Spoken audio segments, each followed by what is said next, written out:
This is the construction video for the Happy Baby slipcover. Hi, I'm Alice, the Fabric Ninja. This is going to be a multi-part video. We're going to have the first part where I cut everything out and get it interfaced, and then we're going to have the second part where I actually start to put the pieces together. So check out the different parts of the video. There may even end up being a third or a fourth. I don't know at this point. There is a lot of footage, but I don't want to just cut it all out because it's supposed to be here to help you. So just check out the different videos and see which one is covering the part you need help with. Maybe you're completely comfortable with cutting and interfacing the pieces, but it's the putting them together that is really stressing you out, or just maybe there's a small step that you're a little confused by. So it's a multi-part series on how to make this Happy Baby slipcover. It's really not complicated. I just really like talking.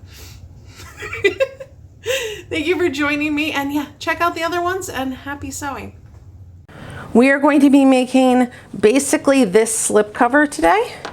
It is reversible with this fabric on one side and this fabric on the other. We're going to be using the invisible zipper option, although the pattern also has the option for a little flap that covers the zipper. This carrier will have the invisible zipper option.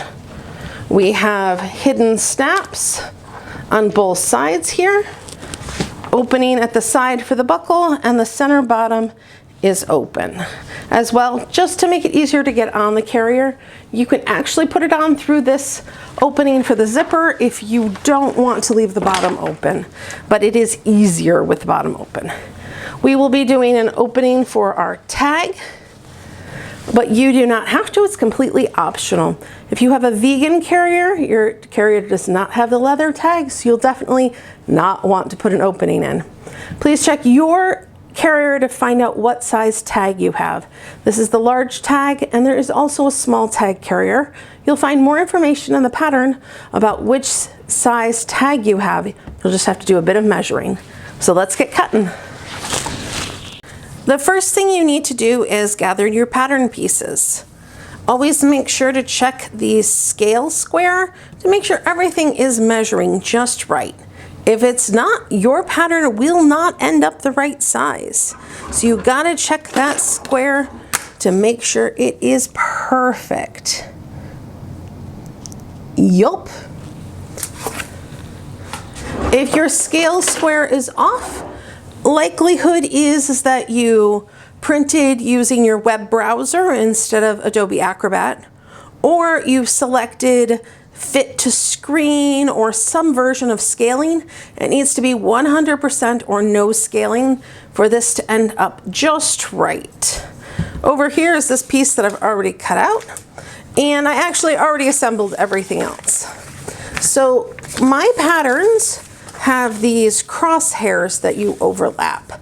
And this pattern has so few pieces to it that are quite frankly quite small. So I would suggest that you just print it out and do these 2 pages of overlaps and not worry about using your projector or getting a printout from a copy shop. These are the only places that you need to overlap.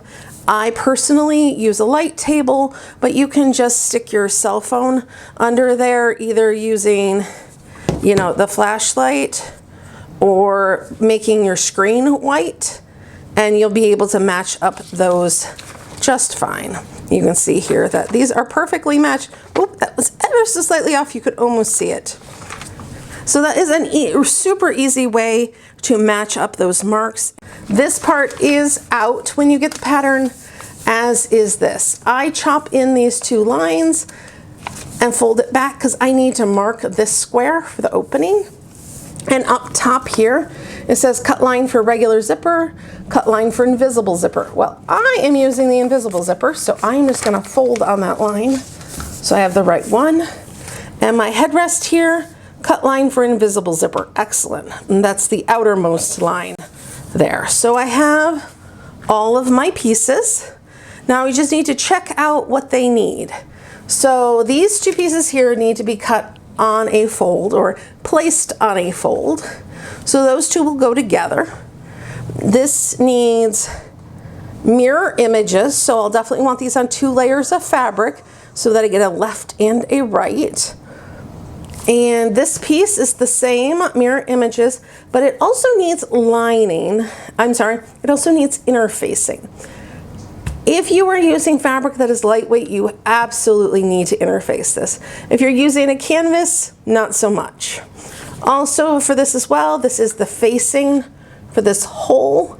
It also needs interfacing if your fabric is at all lightweight. So let's get our fabric cut, interfaced, and everything else. This will be a cutting montage, I guess. So I have already cut one out of this fabric, so I have kind of some weird shapes to deal with. I'm gonna pop up here and use the side for the fold. Make sure that your fabric is facing upward, or you know which way is up. So you put all your pieces on here correctly. Give it a quick iron if it needs it. Oh, and there I did it. I put down the wrong piece. Definitely, if you have extra pieces lying around, move them far out of the way. I'm gonna put clips along the fold just so we can get that fold perfect.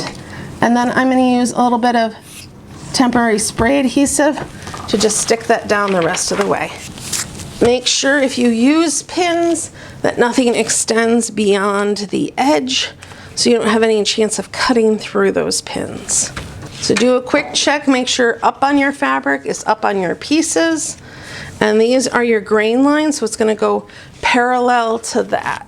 And certainly you can use pins if you prefer, or pattern weights, whatever is working with you today. Now I have some weird shaped pieces on the opposite end of this fabric, so I'm gonna cut those from there because these pieces also need some interfacing. If it's hard to get into these curves, I suggest you just kind of rough cut them and get it so you can move the fabric more easily and be able to turn it. Also certainly use a ruler and a rotary cutter to do a lot of this. I also often just free cut. Smaller scissors will help you get around those curves, particularly the tight ones. Also a smaller rotary cutter. So this is a 28 millimeter rotary cutter. Most people use a 45, and I love the 28s because I'm able to actually get into all of these curves and I don't have to switch over to scissors.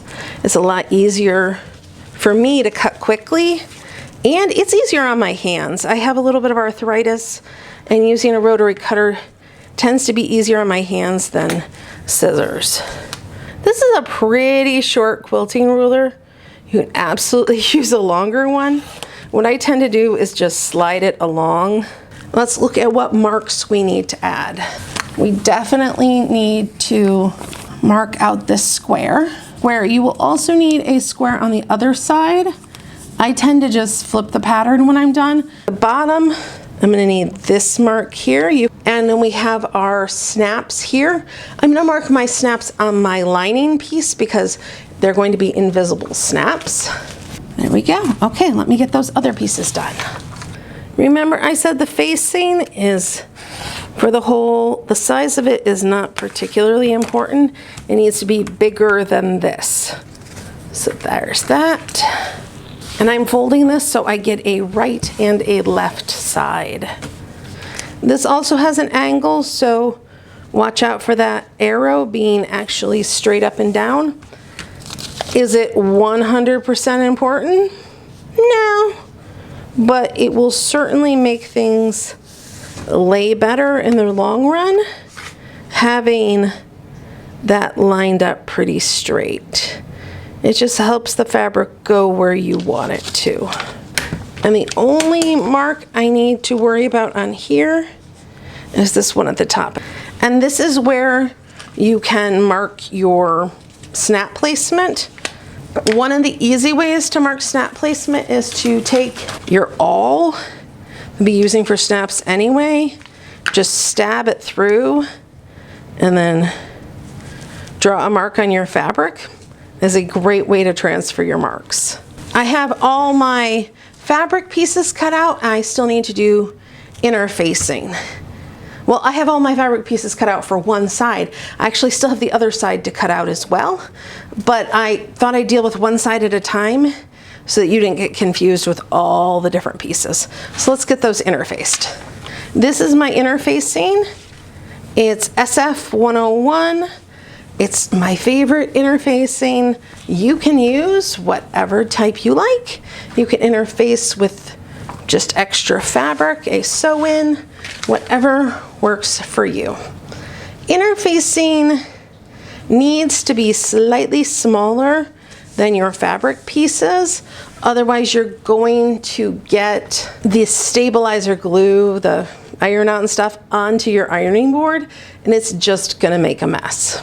So you can cut them full size and then cut them down, or while you're cutting them, just make them smaller than they need to be. Another way to do that is to actually follow your pattern piece, but after you do a little bit, you scooch it so that the whole thing is going to end up smaller now because the pattern piece has been moved. And I need a strip for the top of the body piece where the invisible zipper is going to go. So if I pull out my body piece here to see how big it needs to be, and it's just a scrap.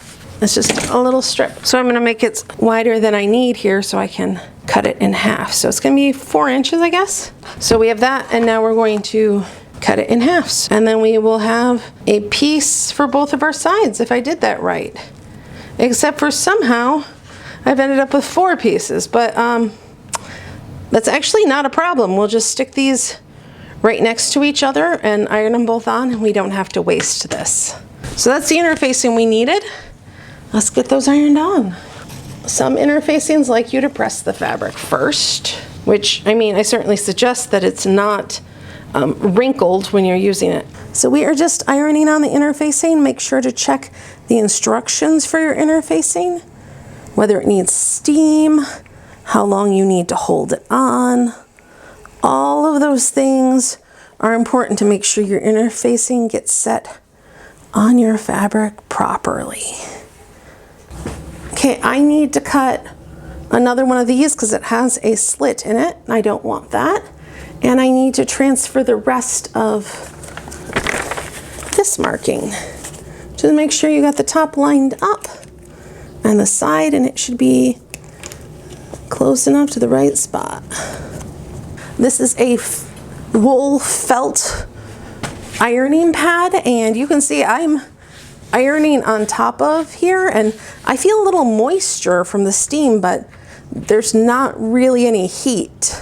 Your mileage may vary with your cutting surface or your plastic board. This is not a self-healing board. Most people have self-healing boards these days.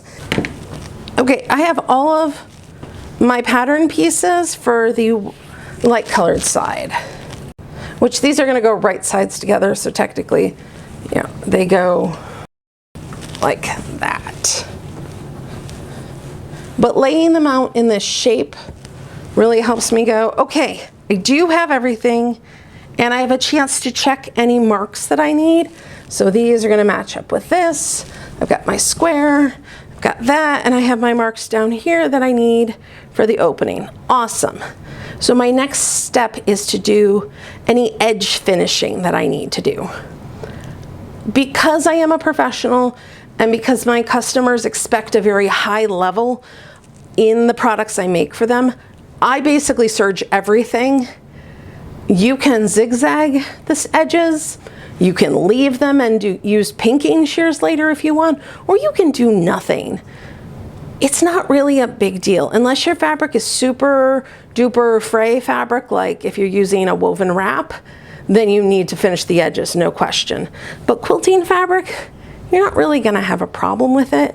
I'm gonna go and serge pretty much everything. The only things I'm not serging, just because it will create bulk where I don't want it, is going to be this part here on both layers, because those are going to be sewn together, and I really don't want the extra bulk of having the serging inside the seam, because this is already canvas, and that will just create a lot of extra bulk That's the only spot that I am not going to do serging. I'm even going to serge around this so it's nice and neat on the inside.